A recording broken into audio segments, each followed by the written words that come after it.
Hello dear students, welcome to JK civil services.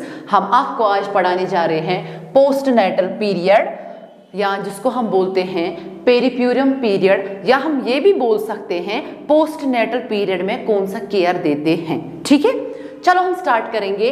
Post natal period क्या होता है? Period following the child birth up to 6 weeks. ठीक है, इससे पहले हमने पढ़ा था एंटीनेटल केयर। मैंने बोला from conception up to the delivery of baby, that's called the antenatal care. लेकिन यहाँ पे क्या है?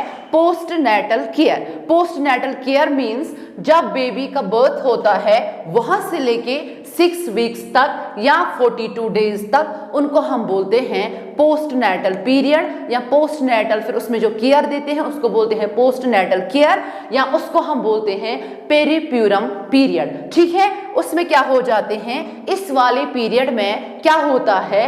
Pelvic organs revert back into the pre pregnant state.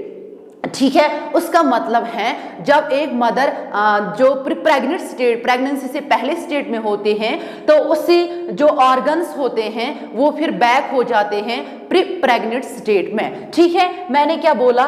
मैंने बोला कि जो ये है प्रीनेटल पीरियड, प्रीनेटल पीरियड में क्या होता है? प्रीनेटल पीरियड में जो भी ऑर्गन्स होते हैं वो किस में रिवोल्ट हो जाते हैं, किस में चेंज हो जाते हैं, किस में बैक हो जाते हैं? In the pre pregnant state. ठीक है, अब हम देखेंगे जो ये फीमेल होती है, कौन सी वाली फीमेल? जो ये पेरिप्यूरम वाली, जब ये मदर डिलीवरी करती है बेबी को, बेबी जब डिलीवर होता है तो उस वाली मदर को फिर बोलते हैं, जो पोस्ट नेटल पीरियड में मदर होती है उसको हम बोलते हैं परप्यूरा फीमेल। उस फीमेल को क्या बोलते हैं? Purpura female. ठीक है, अब है पीरियड, उस पीरियड को बोलते हैं जब एक बेबी डिलीवर होता है वहां से लेके 6 वीक्स तक, उसको हम बोलते हैं पोस्ट नेटल पीरियड। और जब हम उसमें केयर देते हैं from delivery to the baby up to 42 days, उसको हम बोलते हैं पोस्ट नेटल केयर। ठीक है, टाइम ड्यूरेशन कितना होता है? 42 डेज, या हम बोलते हैं 6 वीक्स। ठीक है, अब हम देखेंगे पोस्ट नेटल पीरियड जो है ये 3 में डिवीजन है। इसको 3 डिविजन्स है। फर्स्ट है इमीडिएट पोस्टपार्टम पीरियड, इमीडिएट। दूसरा है अर्ली पोस्टपार्टम पीरियड। तीसरा है लेट या डिलेड या रिमोट, जिसको बोलते हैं। ये इंपॉर्टेंट है for examination point of view. ठीक है, फर्स्ट है immediate post natal period. Immediate post natal period means within 24 hours after delivery of the baby, that is the immediate postnatal period. Second is early postpartum postnatal period, that's the after 24 hours up to 7 days. ठीक है, after that late or delayed or remote postnatal period, उसको हम बोलते हैं, फिर वो कहाँ से स्टार्ट होता है? from 7 days to 6 weeks। आपको ये याद रखना है, इमीडिएट किसको बोलते हैं, अर्ली किसको बोलते हैं, लेट किसको बोलते हैं। Immediate within 24 hours after the birth of the baby, and early is the after 24 hours up to 7 days। ठीक है, लेट और डिलेड और रिमोट जिसको बोलते हैं, that is after 7 days up to 6 weeks। समझ आया? समझ आया? पोस्ट नेटल में क्या क्या मैंने बोला? अर्ली स्टेज होता है, इमीडिएट स्टेज होता है, अर्ली स्टेज होता है और लेट स्टेज होता है। ठीक है, अब जो है पेरिप्यूरम जो है, पोस्ट नेटल जो है, इसमें टर्मिनोलॉजी आती है पोस्ट नेटल में या पेरिप्यूरम में, जिसको हम बोलते हैं involution. Involution means if the pelvic organs revert back to the pre pregnant state, pre pregnant state in normal time duration, उसको हम बोलते हैं इन्वोल्यूशन। इन्वोल्यूशन मीन्स कि जब एक ऑर्गन्स अपने प्री प्रेगनेंसी से पहले वो किस स्टेट में होते हैं, अपने टाइम पे आ जाते हैं वापस किस वाले स्टेज में? बिफोर द प्रेगनेंसी स्टेज में आ जाते हैं, तो उसको हम बोलते हैं इन्वोल्यूशन। ठीक है, दूसरी जो टर्मिनोलॉजी है सब इन्वोल्यूशन। सब involution means if the pelvic organs does not revert back into the pre pregnant state in normal time duration. जब एक मदर डिलीवर करती है बेबी को, जब उसके ऑर्गन्स रिवर्ट बैक नहीं होंगे into the pre pregnant state तो हम उसको बोलते हैं सब इन्वोल्यूशन। क्या बोलते हैं? सब इन्वोल्यूशन। सब इन्वोल्यूशन एक प्रॉब्लम आ जाती है फिर उस वाली मदर में, उसके रीजंस हो सकते हैं आरपीओसीज, रिटेन्ड प्रोडक्ट ऑफ कंसेप्शन, अगर अंदर रहेंगे कुछ प्रोडक्ट ऑफ कंसेप्शन, या retained product bits of placenta अगर रहेंगे अंदर कुछ, ठीक है, या हम बोल सकते हैं उस वाली मदर में इन्फेक्शन भी हो सकता है, तो इसलिए इसको सब इन्वोल्यूशन हुआ है।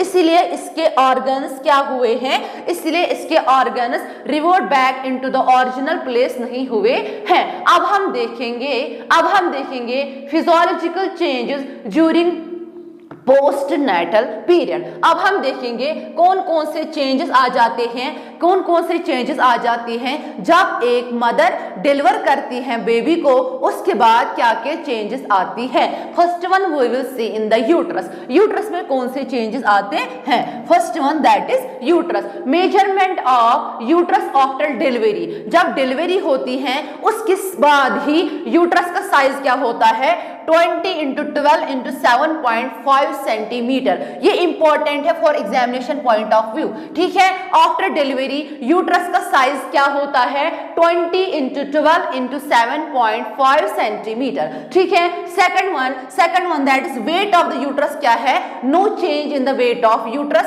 That means at the time of delivery जो वेट ऑफ यूट्रस है वो 1000 ग्राम्स है, उसमें कोई चेंजेस नहीं आ जाती है। लेकिन at the end of first week, जब फर्स्ट वीक आ जाता है आफ्टर डिलीवरी, तो यूट्रस का साइज बनता है, वेट जो होता है 500 ग्राम्स। क्या होता है? 500 ग्राम्स। अब है सेकंड वीक जो है आफ्टर डिलीवरी, तो उसका यूट्रस का वेट होता है 300 ग्राम्स। उसके बाद फोर्थ वीक में होता है वेट ऑफ यूट्रस कितना? 100 ग्राम्स।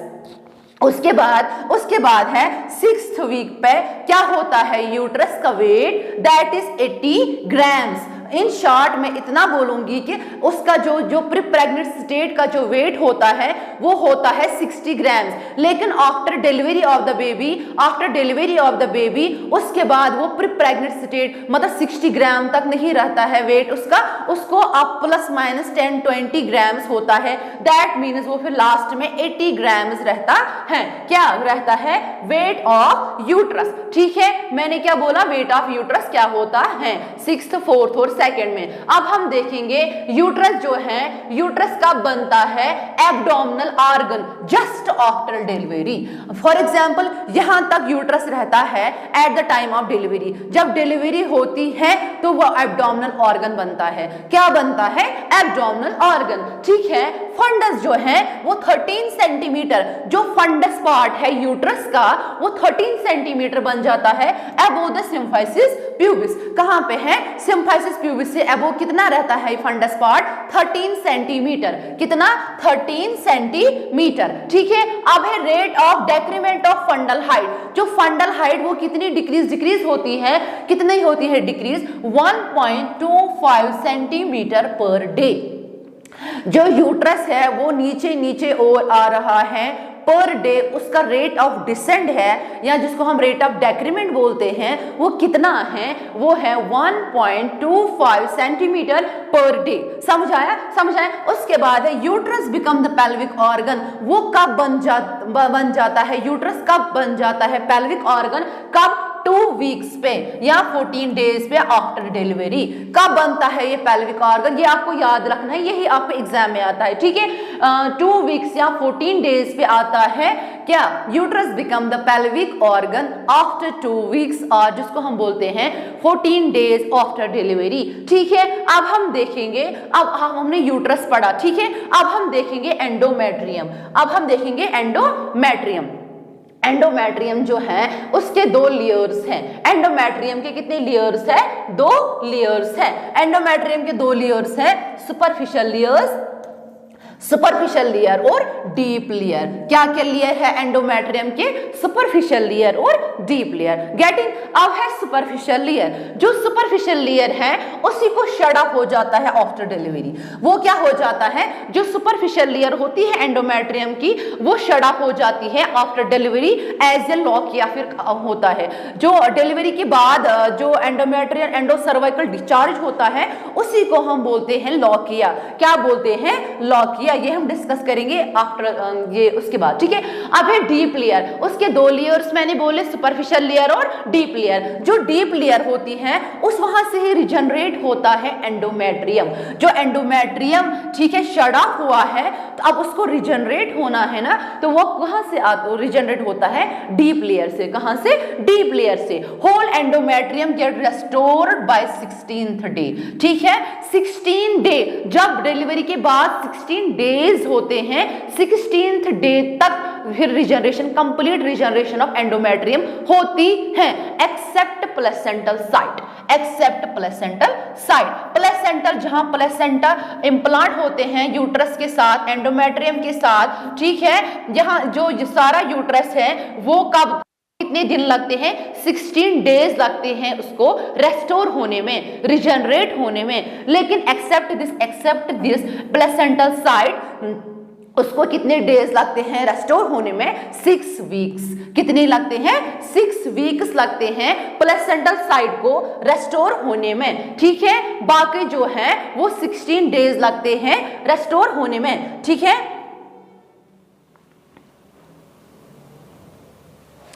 अब हम देखेंगे लॉकिया। क्या देखेंगे? लॉकिया, ठीक है। अब हम देखेंगे लॉकिया।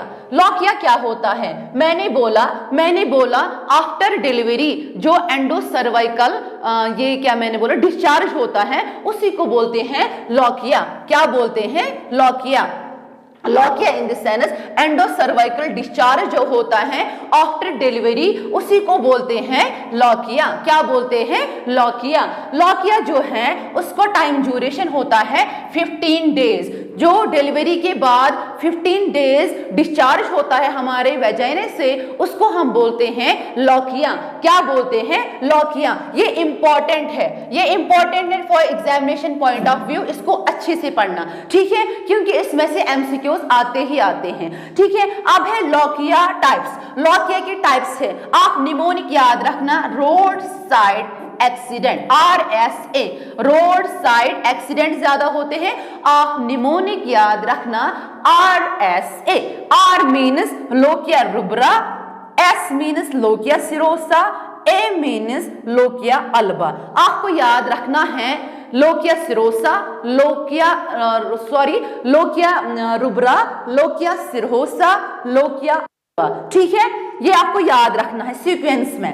फर्स्ट जो होता है ब्लीडिंग जो होती है एंडोसर्वाइकल जो सेक्रेशन होती हैं 1 to 4 days after delivery of the baby, वो रेड कलर की होती हैं क्योंकि उसमें प्लेंटी ऑफ आरबीसीज होते हैं, ठीक है। समझ आया? रुब्रोसा मीन्स रेड कलर का होता है, ये 1 to 4 डेज होता है क्योंकि इसमें प्लेंटी ऑफ आरबीसीज होते हैं, ठीक है।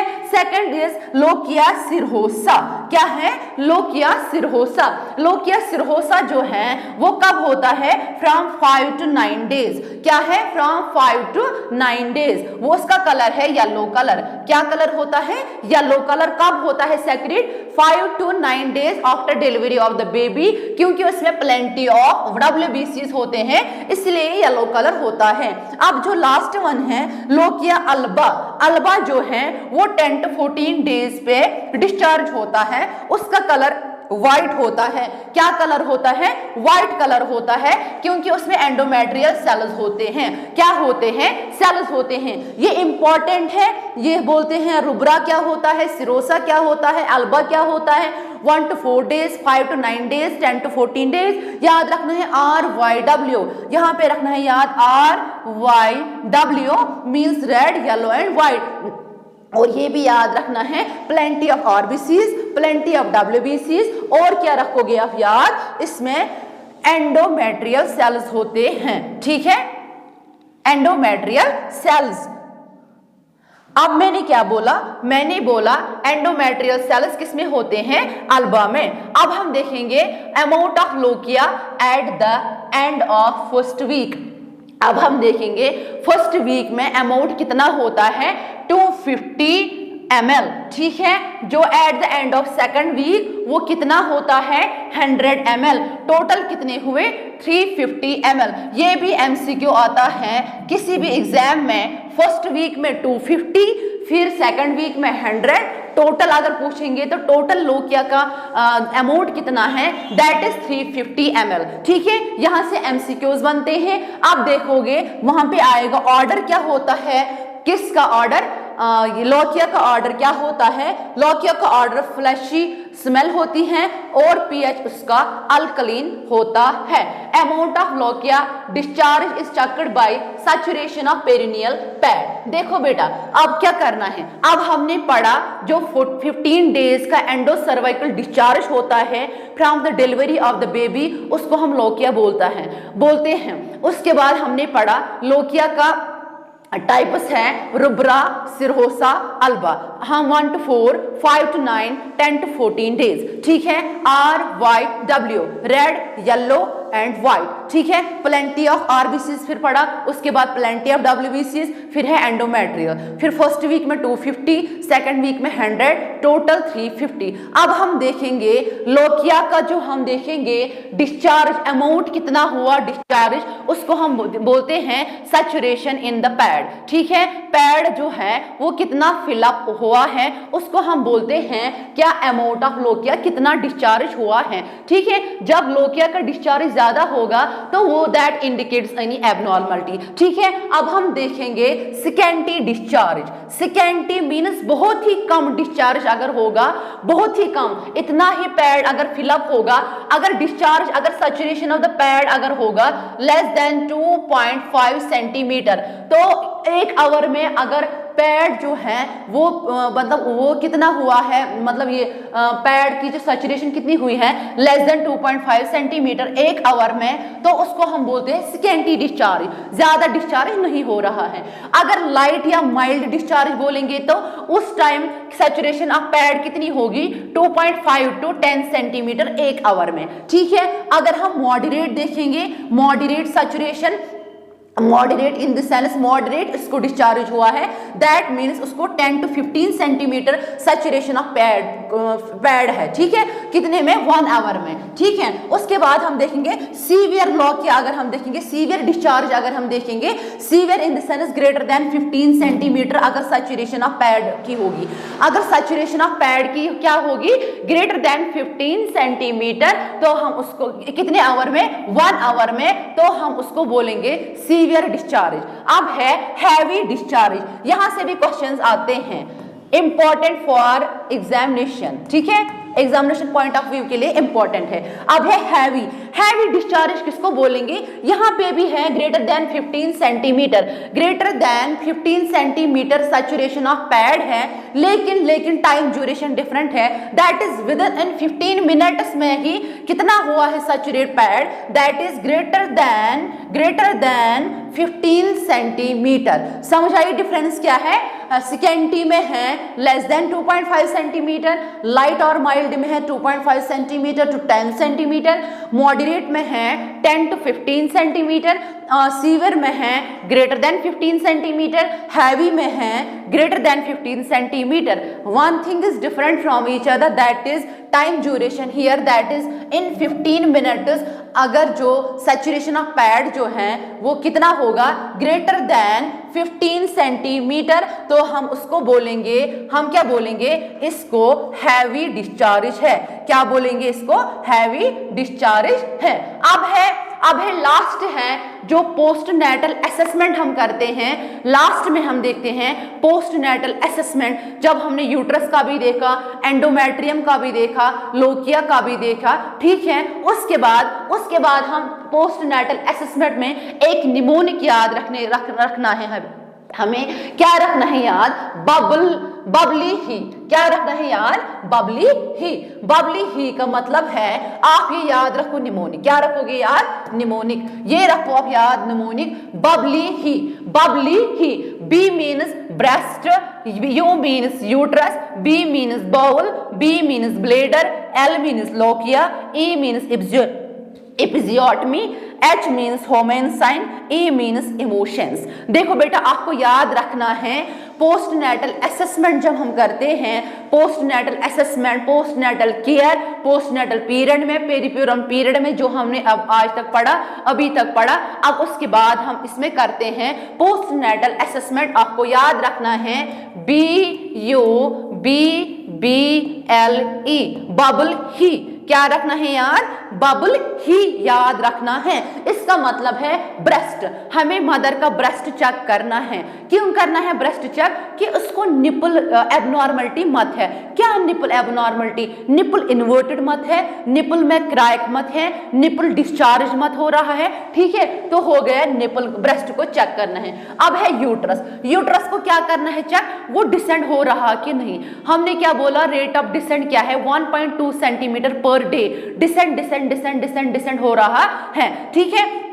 उसके बाद क्योंकि वो एब्डोमिनल ऑर्गन बनता है eight the time of delivery, ठीक है। अब हमें चेक करना है बाउल, चेक बाउल मूवमेंट्स अच्छे हो रहे हैं कि नहीं, ठीक है। कॉन्स्टिपेशन मत है इसको या डायरिया मत है इसको, हमें ये भी चेक करना है। अब उसके बाद है ब्लेडर, अब उसके बाद है ब्लेडर। ब्लेडर को क्या चेक करना है? ब्लेडर एम्प्टी है या फुल है। अगर फुल ब्लेडर है तो उस टाइम हमें डिस्टेंडेड लग रहा है ज्यादा, ठीक है, या उस टाइम हमें लग रहा है कि इसको डिस्टेंशन है, ठीक है, तो हम उसको बोलते हैं ये एम्बुलेशन करो सो दैट कि आपको डेफिकेशन भी अच्छे से हो जाए और आप यूरिन भी पास अच्छे से करोगे। Fluids take plenty of fluids doctor उसको एडवाइस करता है, ठीक है। अब है लोकिया, लोकिया जो मैंने बोला कि ये रुब्रा सिरोसा अल्बा, यही कि जो 15 डेज का एंडो सर्वाइकल डिस्चार्ज है हम उसको चेक करते हैं कि 14 पहले 15 डेज का जो ये है 15 डेज का जो एंडोसर्वाइकल डिस्चार्ज है उसको हम बोलते हैं लोकिया। हम उसी को चेक करते हैं, ज्यादा मत है, पेरिनियल पीरियड ज्यादा मत है, मतलब less than 2.5 centimetre, 2.5 to 10, 10 to 14 extra, फिर लास्ट में ग्रेटर देन 15 अगर होंगे तो उस टाइम हम कंसल्ट करते हैं डॉक्टर के साथ, इसको कोई एबनॉर्मलिटी मत है, ठीक है। उसके बाद है एपिजियोटमी, अगर किसी को एपिजियोटमी की जरूरत पड़ी, ठीक है, अगर किसी को नॉर्मल वेजाइनल डिलीवरी हुई लेकिन उसको मीडियो लेटरल एपिजियोटमी दी है सो दैट कि बेबी विल डिलीवर इजीली, अगर उसको स्टिचेस आई है वहां पे, उस स्टिचेस को हमें चेकअप करना है। वहां पे एक स्केल लगाते हैं कि जो एपिजियोटमी दिया है, कट दिया है थोड़ा सा, सो दैट कि जो बेबी है वो अच्छे से डिलीवर हो जाए एक्सटर्नल वर्ल्ड में, एनवायरमेंट में, ठीक है। तो वहां पे एक स्केल दी है जिसको हम बोलते हैं रीडा स्केल। क्या बोलते हैं? रीडा स्केल, ठीक है। ये आपको याद रखना है, ये हम किस किस में चेक करते हैं। एपिजियोटमी में एक स्केल आती है, उसका नाम है रीडा स्केल। क्या बोलते हैं? REEDA scale. Full form of REEDA means redness मत है, वहां पे एपिजियोटमी जो कट दिया है वहां पे रेडनेस मत है, एडिमा मत है, एकाइमोसिस मत है, डिस्चार्ज मत है, या अप्रोक्सीमेशन मतलब उसको ये उसके ऊपर इन्फेक्शन मत हुआ है, उसको इंडोरेशन मत हुई है, ये मतलब पासवस मत हुआ है, रेडनेस मत हुई है, यही हमें चेक करना है। वहाँ जो वॉन्ड है, जो एपिजियोटमी कट दिया है उसको हमें चेक करना है by scale, that scale is name as REEDA scale, ठीक है। उसके बाद है